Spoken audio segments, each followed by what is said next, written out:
৬ কোটি টাকা পাচার।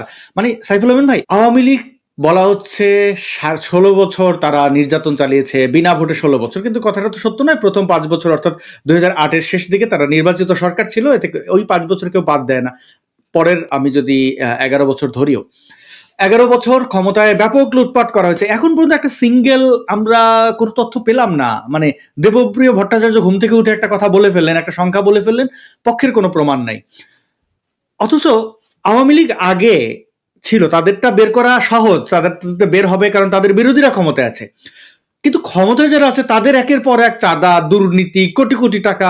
আওয়ামী লীগের কোনো নাম কেন নাই? নাকি ওরা আওয়ামী লীগের কাছ থেকে টাকা খেয়ে আওয়ামী লীগের অপরাধ গোপন করতেছে? ব্যাপারটা কি? ওইখান থেকে চাঁদা নিছে কিনা? না নিলে আপনি তো চাঁদা কোথা থেকে নেওয়ার জন্য ধরা পড়লো? শাম্মী আওয়ামী লীগের সাবেক সংসদ সদস্য, তার হাজবেন্ডের কাছ থেকে চাঁদা নিতে গিয়ে তো ধরা পড়লো।